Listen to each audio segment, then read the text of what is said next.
How do you see the journey of AI shaping up? What's really important is groundbreaking tech is not really going to create value, and the CEOs are understanding that. We created the first India AI data lab. Our ability to pull information from the edge, pass it, get to a decision making fast, requires speeds which are unprecedented.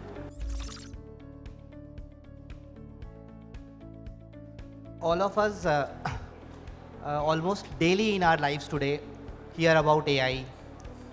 5G definitely, I'll not talk about it, sort of built in into our lives, and so is AI. You hear about Grok is one of the latest things that all of us are hearing. A lot of action happening on lots of platforms around that. Today's session, I think one of the best things, at least when I was talking to the panelists, was about the diversity in the panel that we have today. We have representation from NIELIT, Dr. Tripathi is there. We have the tech service providers, we have SAP, we have Cisco on the panel. We have the infrastructure aspects represented by Colonel Anand from ESDS. So there's a lot of diversity in the panel. We have Marco, and I was just talking to him and trying to understand how really Europe is taking strides in this area, and he'll talk about it. Marco also mentioned that he will engage with audience also on a couple of things. So Marco, please feel free to do that. So let me just start. I'll quickly go to the panelists. Let me start with Dr. Tripathi. Dr. Tripathi, just to set the context, we'll come to some of the specific areas of the discussion later on, but just to set the context, how do you really see India's AI journey shaping up? And when we talk about the next decade of AI, the way India has in the last 2 to 3 decades have made very rapid strides in tech, and we are in the leadership position. How do you see the journey of AI shaping up going forward in the next 10 years? And do you really see us becoming the leader in this space? Thank you, Anurag. As you have seen that India AI mission is already unveiled with around 10,000 crore and some more funds will be coming to that. And the kind of initiative government has taken with around 18,000 GPU, putting in a common pool, unlike in other countries where it is being, some private entities controlling it. It is available to everyone, all the researchers and the startups and students to work and develop the different foundational models, including LLM and all. With that, they have come with a data platform also, where government itself is taking interest in providing the data freely to everyone, which is not personal, non-personal data. So that is another thing. And the third thing which is required is the skilled manpower. And we know that in India, we have a largest talent pool of AI right now. And even it is expected that the requirement is going to be around 1 million in the coming years in India for the talent pool. And I mean, we started a little bit late, but on the right track. Because compute facility was something which was missing. There were researchers who have been doing working on different LLMs and developing many models and all. But to train them and test them and create a robust model, the compute facility was required. But now that has been, created. So with such kind of facility and the step government has taken for creating talent pool, especially with NIELIT, we created the first India AI data lab with Intel in Delhi. And after that, now government has funded to create 27 more AI data lab in the country within NIELIT, which will be hub for AI training, and a lot of use cases will be available to the students and researchers who will come here, there and work on the development of various models. for foundational model also, the request for proposal has been, initiated by ministry. So all these initiatives will go long way to shape the AI capability of the country, and that will be well supported by the semiconductor mission also, because we understand that if you're talking about AI, tomorrow you need a lot of semiconductor support for edge computing, right? For Indian GPU, if you want to develop, you need to have power systems to support it. So it is not only one technology. The AI and semiconductor and 5G, cyber security, secure chips will be required. So all together this will go and shape the future of AI in India. And we are hopeful that we'll see different kind of AI solutions, maybe narrow AI to the multimodal AI coming from the India. Great. Thanks, Dr. Tripathi. And we hear that we have seen that government is doing its bit in actually catalyzing the ecosystem around us from an AI perspective. And we'll come to some of the points that you mentioned, specifically around cybersecurity and 5G. But now, having heard the government side of the story, Ajay, if you allow me to come to you next, you from SAP perspective, you must be interacting with your clients on the corporate side every day. So let's take the view of the business also. The landscape of the business is dynamically changing, and it keeps changing dynamically. I'm not saying that it is changing because of AI only. In your conversations with your clients, large corporates, you must be serving lots of Fortune 500 companies globally, as well as some of the biggest companies in India. What do you see your conversations with the C-suite about AI? Are they using it? Are they using AI for getting competitive advantage? Are they thinking about it? Using it is still some time to go. So what exactly you are experiencing in the market? Thank you so much, Anurag. As part of my job to build custom solutions for our different customers, there are a lot of C-suite interactions that we are doing. And I want to probably address this question more from a technology point of view first. I mean, while over the last few years, there have been, last couple of years actually, a rapid strides in terms of how the foundation model technology has evolved.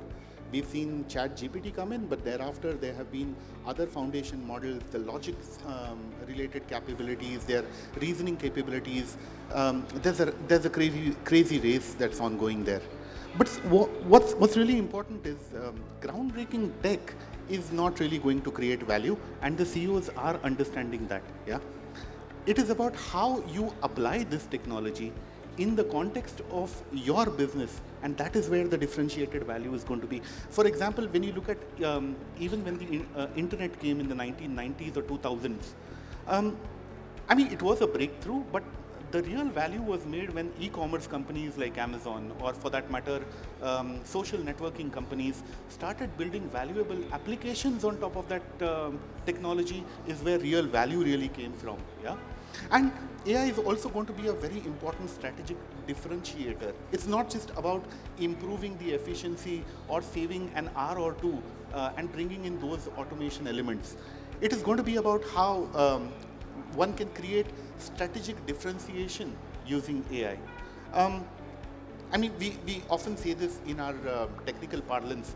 The word SaaS used to stand for software as a service. But in the AI times, it's getting turned around. We are looking at service as a software. Yeah. Now we are thinking about conventional SaaS applications which could help you do preventive maintenance of your assets. But now we are talking about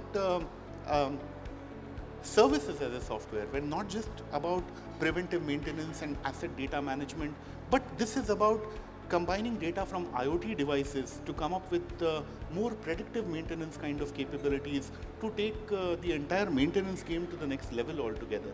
So CEOs understand this. Thank you. The CEOs are understanding this. Yeah, I mean, in that sense, AI is a great equalizer. It's a multiplier of opportunities, and the CXOs are prompt to spot something like this. And of course, Dr. Tripathi already covered about the largest talent pool in the AI space that we have. And you club that with the massive digital ecosystem that we have and the thriving AI talent force. CXOs understand it's important to move fast. Like Sundar Pichai, the head of Google, also says the biggest risk here is about not moving fast enough. Thanks, Ajay. I hear you said that AI is becoming or will become a strategic differentiator in the market. Vinod, coming to you, and since we touched upon 5G, do you really see the capabilities of 5G augmenting the way AI applications are getting developed or will be used? And will it really set off at that delta from a market perspective, both from an IT service provider perspective as well as from a consumer side perspective? Anurag, I'm sure there's been a lot of technology which has been spoken the whole day. So let me just shift from that because I am from Mumbai. So we explain everything either in movies or IPL, right? I mean, we won IPL more than anybody else. I'm pretty sure more than Delhi for sure, actually, right? So the way I see it, if I were to give a simile to it, for people of my age, right? It is like what Kader Khan or Shakti Kapoor was in Govinda movies, right? That's the linkage I see between AI and 5G. Or let's come to recent days, right? If you didn't have a Pankaj Tripathi and a Jaideep Alawat like you were doing the OTT series, that is a combo effect that I see, right? If we really want to make AI work, especially the real-time one, our ability to pull information from the edge, pass it, get to a decision making fast, requires speeds which are unprecedented, right? We are seeing it because we probably connect about 70-80% of the world, right? With 5G being available and with whatever we are thinking of doing with 6G in a couple of years, right? I think that is going to be like, again, movie reference, right? The red pill in Matrix, right? It will just be when we saw it in 80s and 90s, right? The speed at which it needs to move. I think it's a little unfathomable at this point of time. And as our application gets smarter, the data sets are cleaned up and made available, right? And people come up with new models to operate in. I think it is definitely going to be a big difference. The only other guy who can jump onto the bandwagon is when we have quantum in a couple of years, right? And that to me is the deadly combination that we're looking forward to. But for the time being, everything that you want to do with drones remotely, with surgery remotely, with automation in manufacturing, right? For all the data that SAP wants to have out there, it's a job of technology and technologies to get it to move it fast. So that's a kind of, let's say, multiplier effect that I see. Thanks, Vinod. And for our friend from Amsterdam, Marco, and just to set the, not the context, but Vinod mentioned about two names, Bollywood stars. So they are one of the finest method actors that we have in India today. I thought I'd just let you know. You might be thinking, who are these two gentlemen that Vinod must be mentioning? And you told me that you spend a lot of time in India now. I'm sure you must be a Bollywood fan. I already asked him to come to Mumbai. He's never been there. So I told him, hey, since Bob Christo, we need somebody else. So he's probably coming. Great. So Marco, let's understand how the Europe is moving in this journey. So what are the strides that they have taken? We do hear a lot about, we heard what happened in Paris AI summit, our Prime Minister was there. So how do you see Europe taking strides? What are some of the areas where they are doing a lot of stuff? Any specific industries you would want to touch upon? We just want to understand and learn from those experiences, Marco. Thank you for the compliment, Mr. Cisco. So I'm from Amsterdam, the Netherlands, and I will answer your question shortly. But we must remember this topic goes about digital twins, AIs, and clever algorithms. And at the beginning of the journey, it's people. It's people who are making clever algorithms and have a look at it and just enhance it And then we're talking about digital twins and AI. And because we are talking about people, I want to have a little bit of interaction with you in the audience to see how much we embrace digital twins, but also innovation. So I've got a couple of questions for you. There is pride, it's worldwide fame. So please stand up. And I have a couple of questions for you. So please rise and collaborate with me. This is going to be fun. It only takes 35 minutes, so that will be a useful time of waste. So the first question is, which of you are working with ChatGPT? Who is working with that? If you're working with that, you can stay put, but if you're not working with that, you can sit down. You can make your choice now.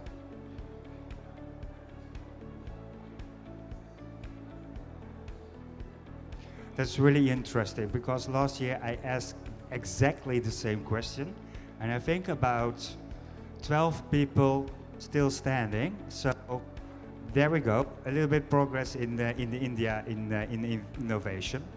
The next question is, it's a yes or a no question. So there's a new thing, it's called an avatar, and that's not new, that avatar. But that avatar, you can make it your spouse. So if you're married, your wife or your husband or your lover in different kind of ways. And you can adjust that avatar being your spouse. Having the same look and feel, have the same kind of reaction as your spouse. So when your spouse goes outside for work or go to the supermarket or do other stuffs, then you can get the avatar and you can talk to him or her and have a conversation and they will talk back. So 24/7 with your spouse, physical or digital. Who will use this avatar? If you would say, yes, I'm going to use that avatar or this type of avatar, you can stay put. If you say, no, that's too much information, Mr. Marco, you can sit down.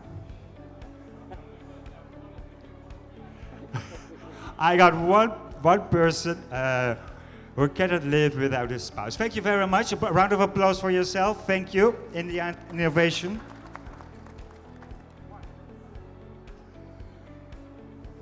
So to come back to your question, we've been working on a digital twin with actual information, data and information to build up smart cities or smart mobilities in different countries through the world, but also in different cities.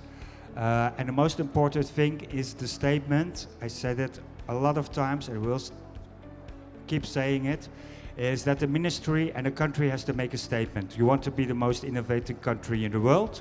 The Ministry of Infrastructure, who will be attend today also at 5:30, made that statement a couple of years ago that India wants to be the most innovative country in the world. And that's a good thing because then you get aligned with different kind of business institutes, knowledge institutes, but all businesses and governments. So you need that statement first, and then the second thing is that you need funding in that area.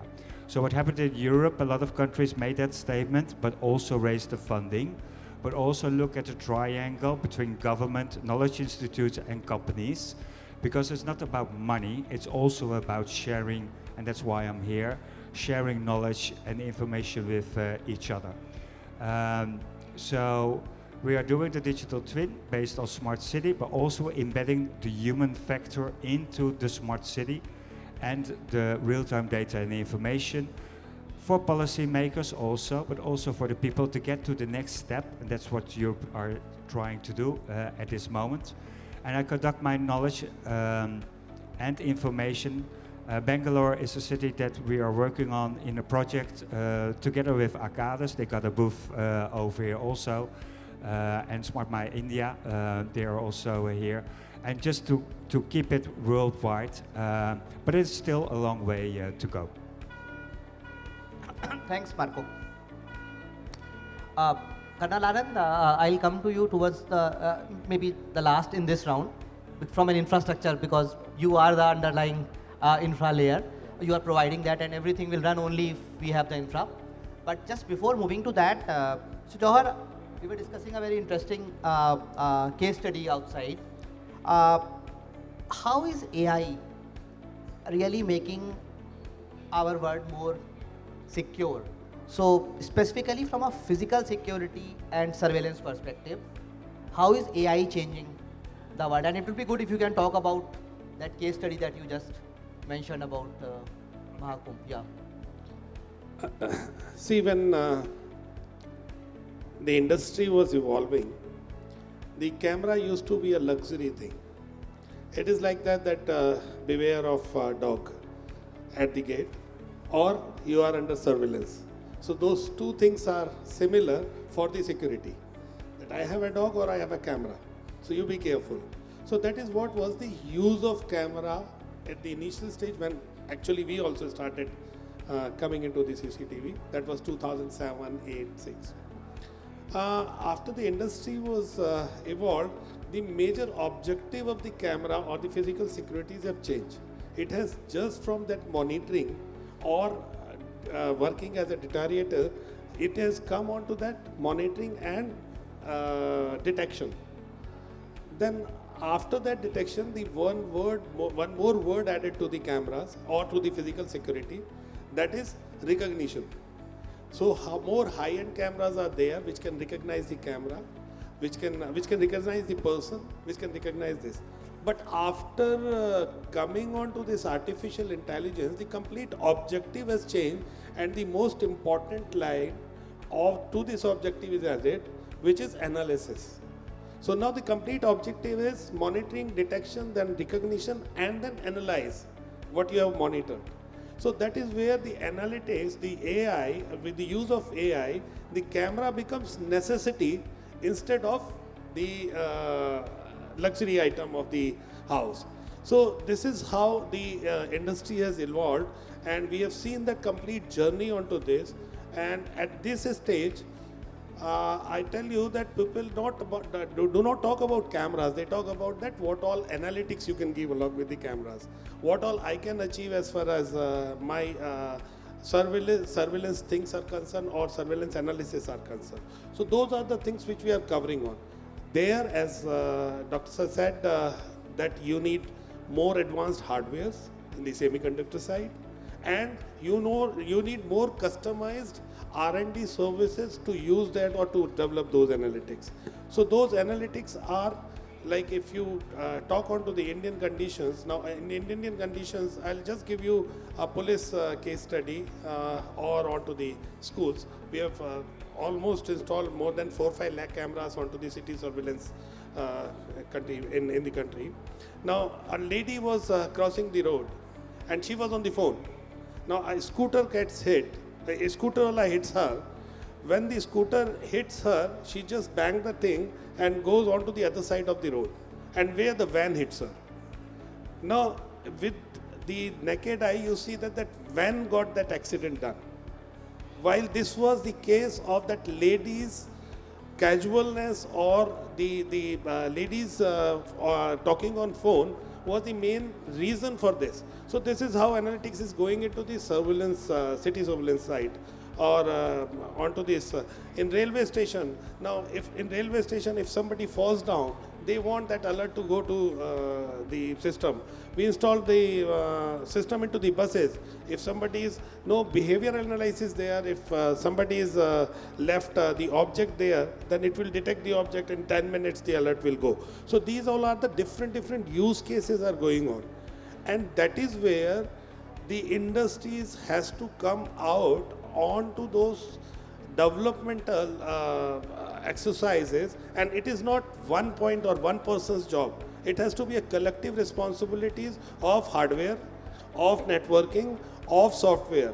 Like if you say that for face recognition you need a different camera, so you can recognize a person, that even the attendance are done onto the cameras now, that how many people are there.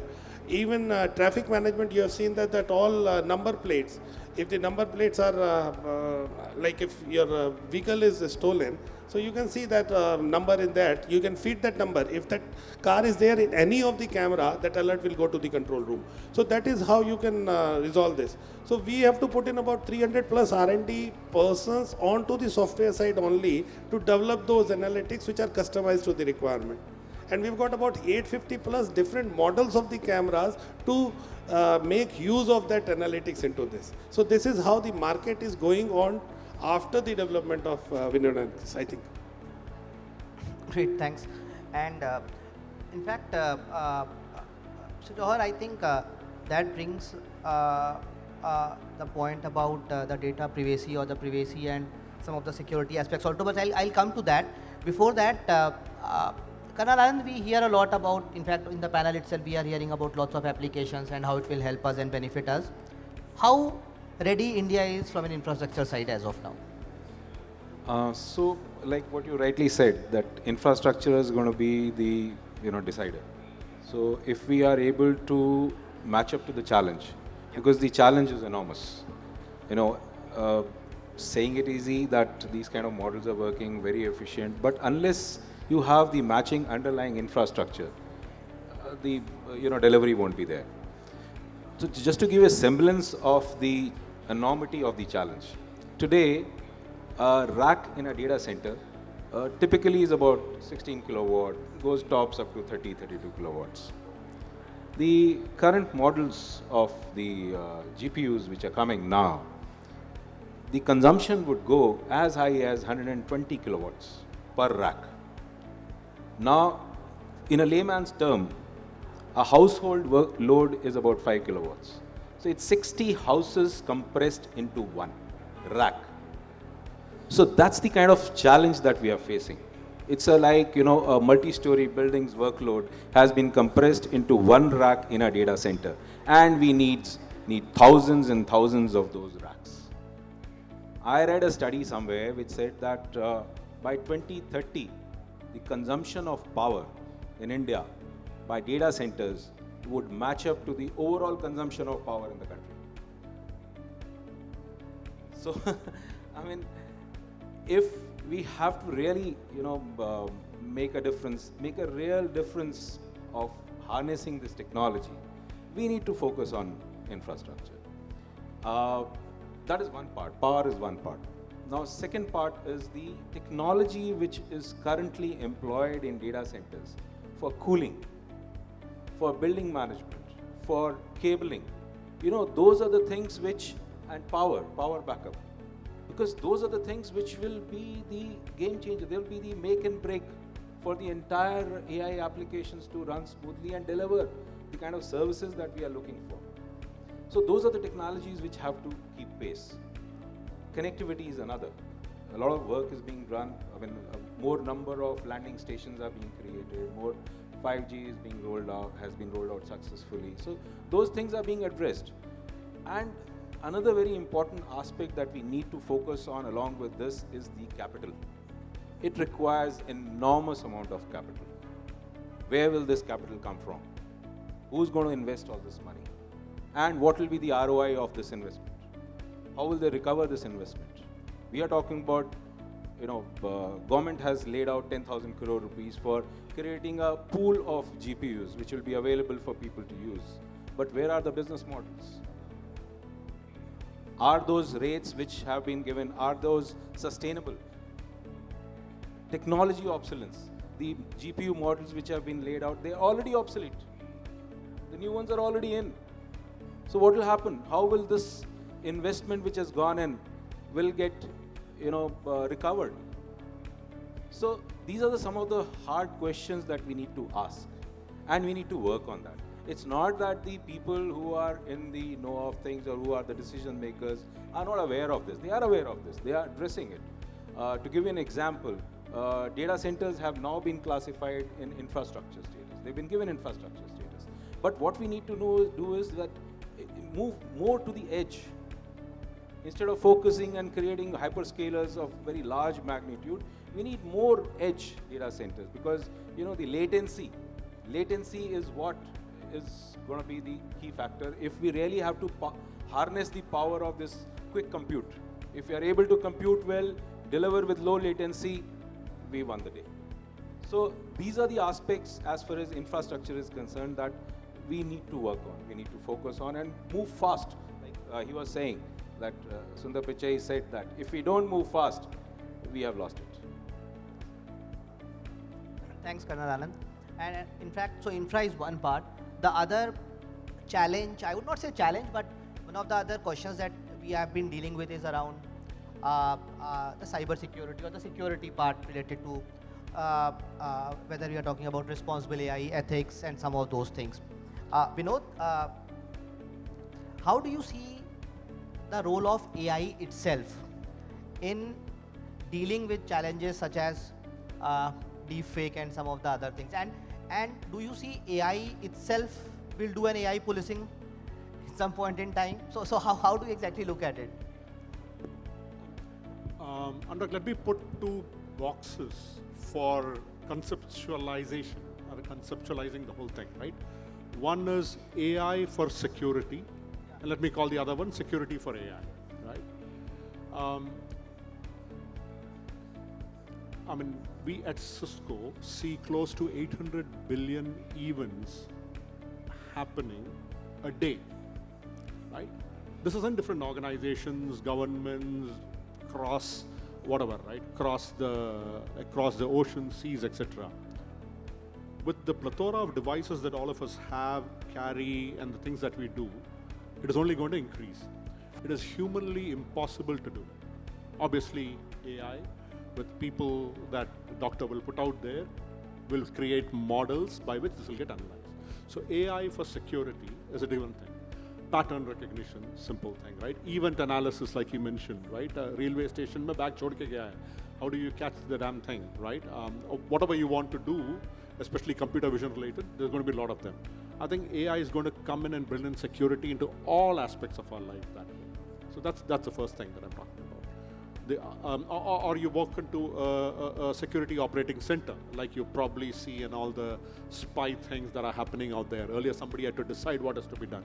Why can't the remediation be done just out of the whole thing? The flip side of that is the security in AI, right? The number of people who stood up when he asked the question, right? How many people use ChatGPT? You could be using few more models out there. You could be using it to do various things. Some of those could be, hey, what dish to make tonight on a, I don't know, Wednesday night?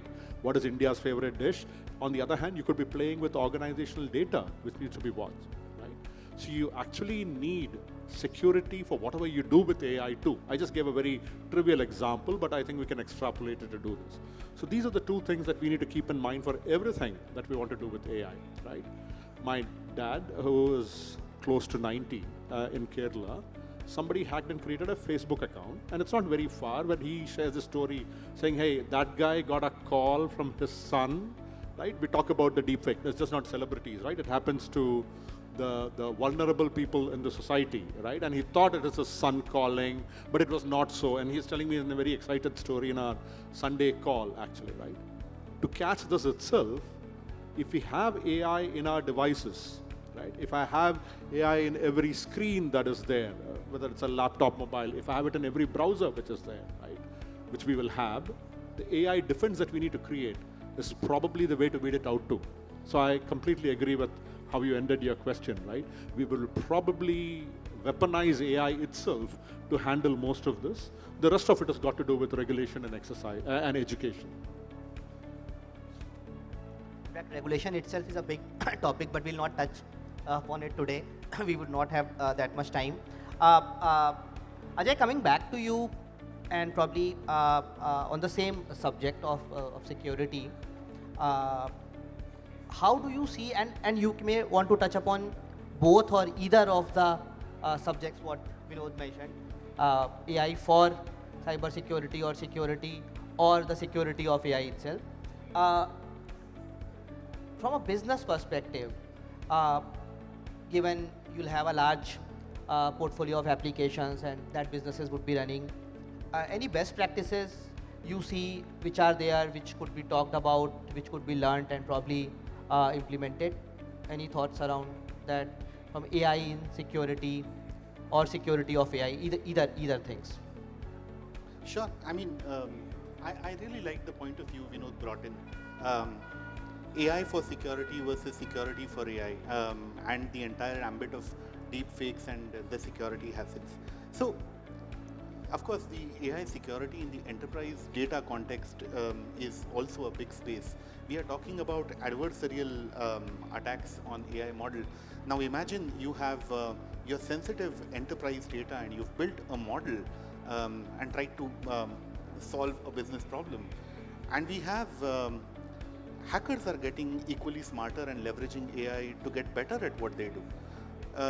They are figuring out ways of how could you use these models to then gain back the data that these models were trained on and gaining access to this kind of sensitive information that the organization has.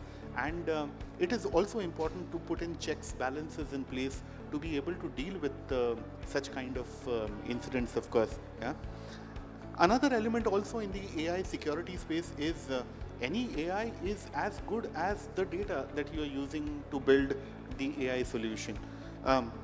And when we talk data, and we are talking about enterprise data, we are not talking about some house price data that somebody's downloaded from an internet and doing some interesting experiments. Here we are talking about sensitive enterprise data.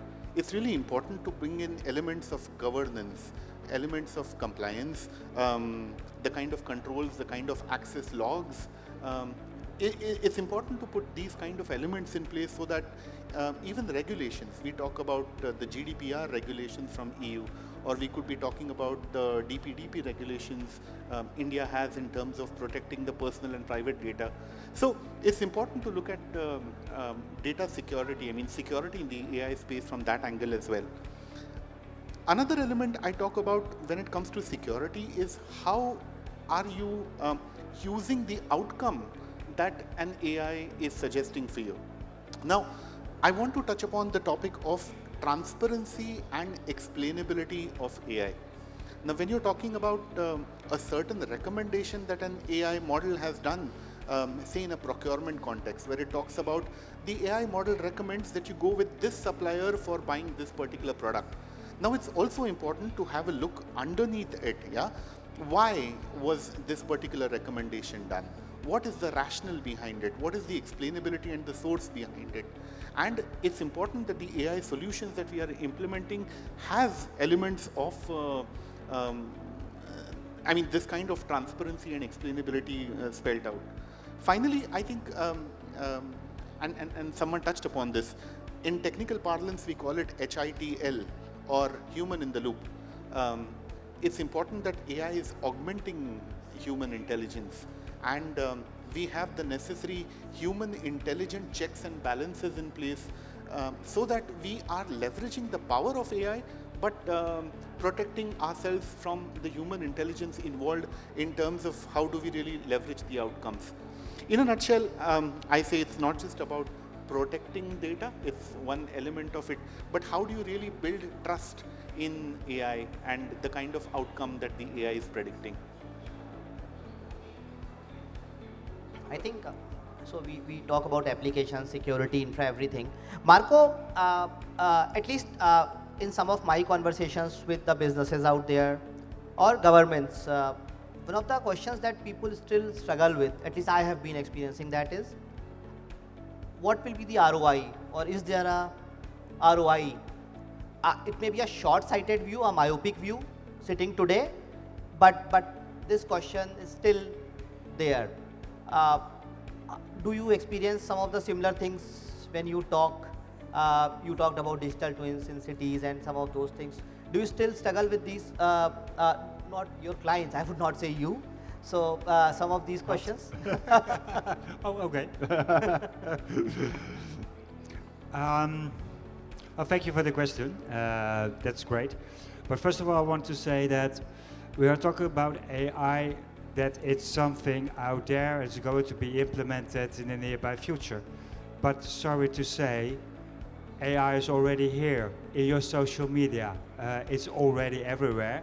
Having a look at your different kind of preferences, when you book a different kind of holiday, then it will take the preferences, and on Facebook, a different kind of social media, they will show you the different kind of vacation sites, holiday sites, restaurants, hotels in that area. So AI is already a part of our life, if we want it or not. So because we are all accepting the different kind of, it's about security also, so Cisco made a good point about that. We'll always accept everything that the Facebook asks us, except because otherwise you can get into your socials.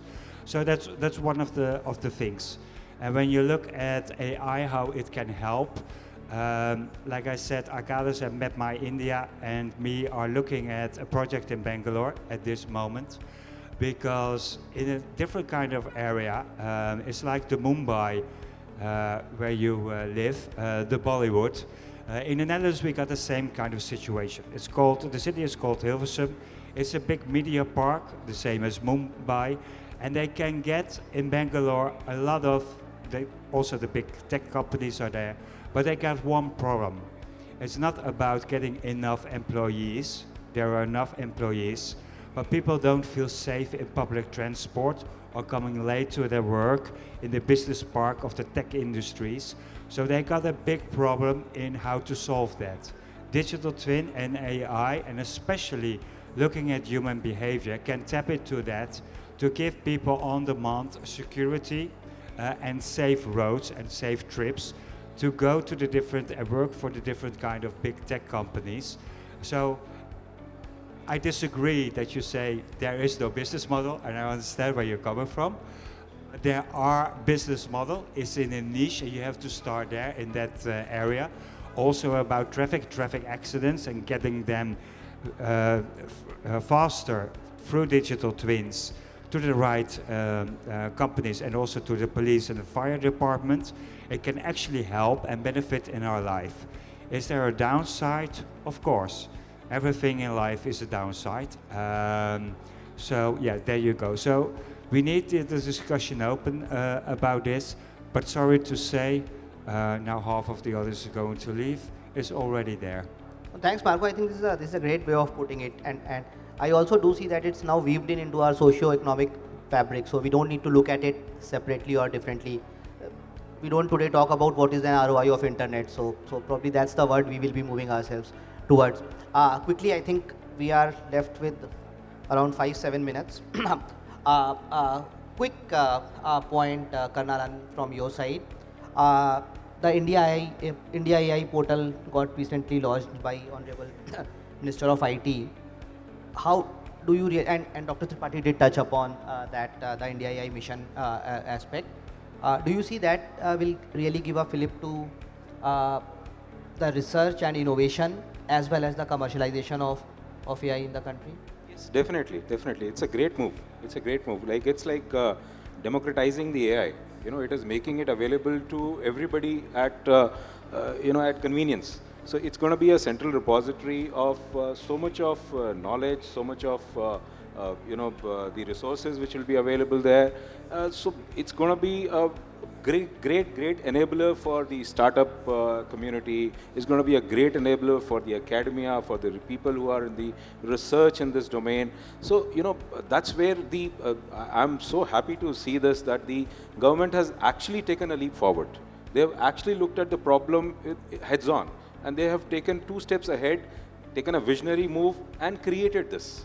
So that's going to be a game changer for the community, which overall cannot afford all that, but need a central repository of all these resources and infrastructure. That's a great move. Great. Thanks, Karnal Anand. Mr. Johar, you talked about some of the advancements that have gone into the physical security and the surveillance domain. How do you see the preparedness of Indian companies? Do you see them taking leadership position in this area and grab larger market share outside of India? What's your views on that? Yeah, 2 things. One is that I'll just take 1 minute of yours on the security, what you basically said earlier. Government of India is very serious about that.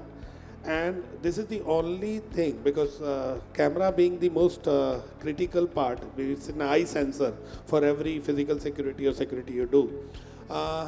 Government of India has made the policies, the testing policies for cameras. Now, The camera, CCTV camera is the first device, I'll say, which is to be comply onto the Indian standards. So MITI has given a gazette notification which is called PPO. There are about 32 points on which one has to qualify, then only he can sell in India. He'll get the BIS and can sell in India. So it's basically avoid, because it could be more vulnerable if it is not there. So it avoid those data privilege and all those kind of. So that is what I just want to say that one. The second thing is that the geopolitical conditions which are prevailing into the world, it is making India, and the world is looking at India, the biggest supplier and manufacturer of CCTV industry. So I'm proud to say that we have recently put in about 2023, we started that. We have recently put in a factory which is world third largest, because the earlier complete ecosystem of CCTV cameras was with our friend, the neighbor friend. Now out of that, if you see, then this is world's largest factory what we have done, producing about 2.5 million cameras in a month.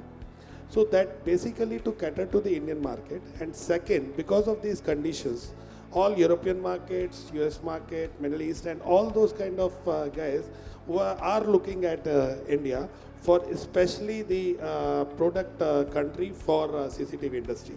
Indian industries are fully prepared, complying to all the international standard and Indian standards. What we are lacking is onto the semiconductor side, which I think Dr. Tripathi and we have recently tied up and signed an MOU with L&T for designing our own chip. So you will soon have Indian chip also onto the cameras. So that is how Indian market is going on. Great to hear that, Mr. Johar. Dr. Tripathi, coming back to you for the last question. And I'm sorry, that's the format of the panel discussion. It takes a lot of time to come back for the second round. So, Dr. Tripathi, we see NIELIT really playing a big role in advancing this journey of AI, and we also see NIELIT as one of the sort of catalyst which can really bridge the gap between the academia and the industry.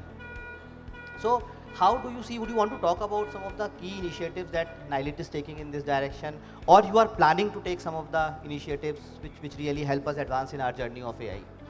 Yeah, so I think one initiative I have already informed you, that creating 27 Center of Excellences in AI, which will be hub for AI training in the country.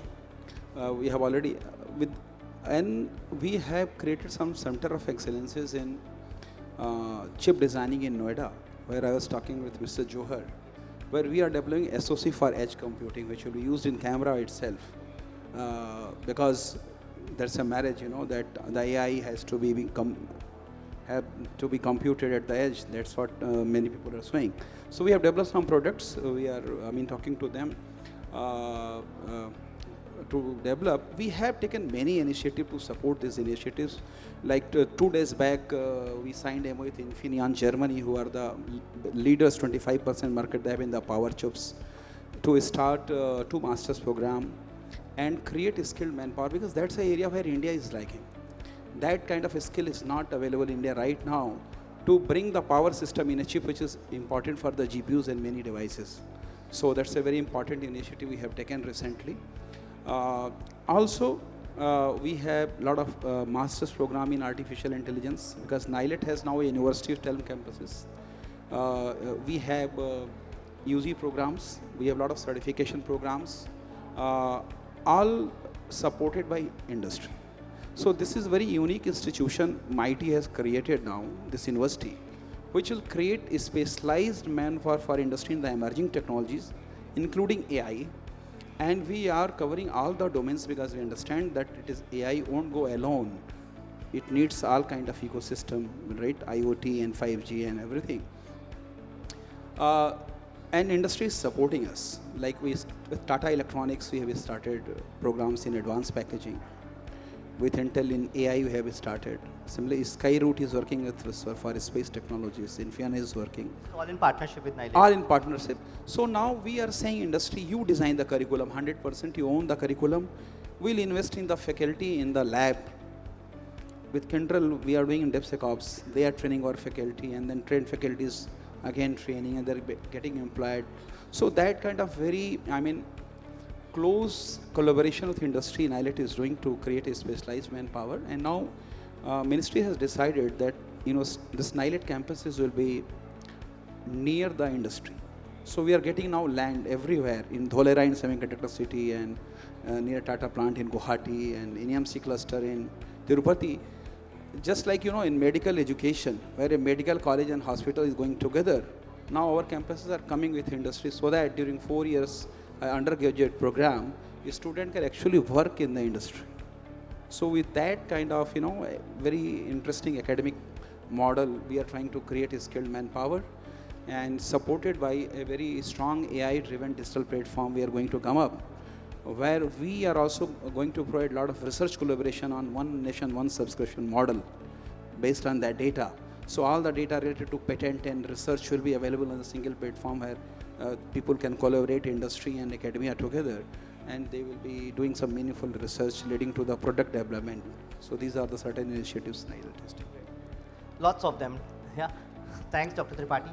I wanted to open it up for audience, but I think we don't have time left. But let me just thank all the panel members, Marco, Vinod, Dr. Tripathi, Sir Johar, Anand and Ajay, for your time. And let me thank the audience also for being here. Thank you so much, all of you, and wish you all the best. We are on time. We started 7 minutes late, but we finished on time. Right on time. Thank you, Mr. Dua. Thank you to the panelists. May I request you, Mr. Dua, to kindly present the mementos also to the speakers. I think we'll start this side. We can start from Mr. Ajay. Anyways, okay. Thank you. Thank you to Colonel Deepak Anand.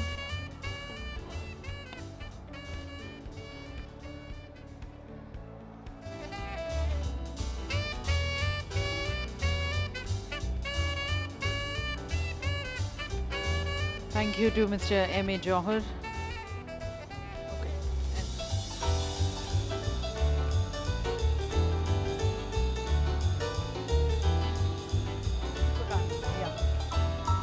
Colonel Deepak Anand, thank you.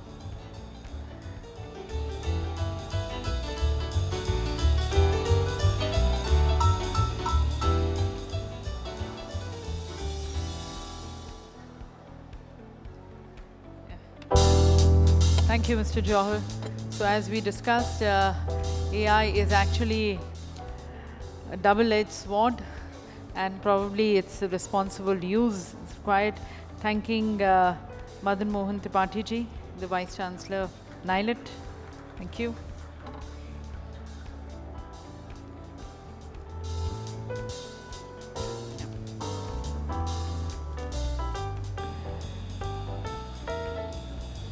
Thanking Mr. Vinod, spoke about AI for security, security for AI. Again, so as was discussed by and spoken by all the panelists, AI is no more just an emerging trend, it is a transformative force. And thanking Dr. Marco.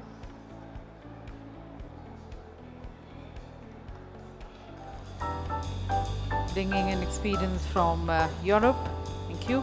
And may I request Karan to please join in presenting the memento, thanking our moderator, Mr. Anurag Dua.